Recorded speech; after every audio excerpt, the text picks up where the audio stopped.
love being able to share stories that I loved when I was a kid that have managed to stick around long enough for me to get a chance to share them with you.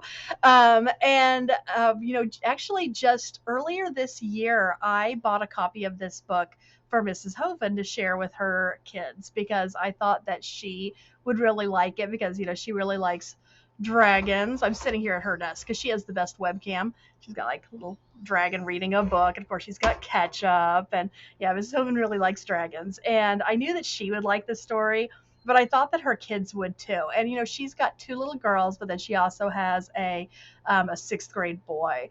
And this is the sort of story that I think would really appeal to all of them.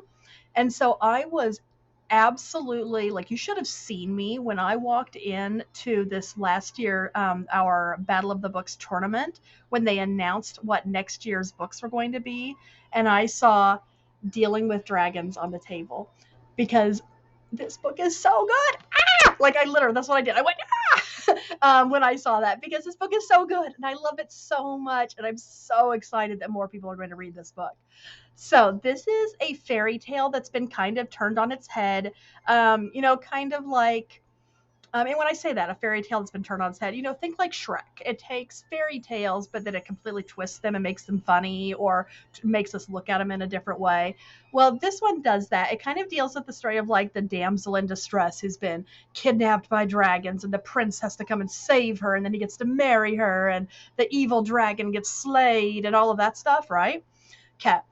But the main character is a princess who is not very good at being a princess. She doesn't do all of the typical princess things like keeping her dress nice and clean and doing proper etiquette and everything. No, she wants to do all the fun stuff. Like she wants to know how to sword fight. She wants to read. She wants to learn. She wants to cook. She is a fabulous cook, baking especially. Like she's not like the other princesses. She doesn't fit into that mold. And then when she finds out that, oh, you know what, now it's time for us to pick out a prince for you to marry and you can settle down and have your happily ever after, and she's like, you know what, I'm not interested in that. That is not what I want out of my life. And so she runs away. And actually, instead of the dragon kidnapping the damsel in distress, the damsel in distress, because she's distressed because she doesn't want to have to get married and do all of that stuff, like thinking like Brave, she runs away to the dragons and she lives with the dragons, and the dragons are hilarious. They speak, obviously. They are grumpy, they're funny, they love her cooking, they help her fend off all of these suitors who come and try to rescue her when she doesn't want to be rescued.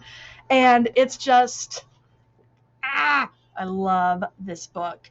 And if you read it and you love it, then you'll be happy to know that there are actually 3 sequels. It's a series. But you could just read the first book and it gives you enough of the story that you could be happy. And then, of course, if you're thinking about doing Battle of the Books, it's one of next year's books. So, Dealing with Dragons by Patricia C. Wrede. And you should read this book.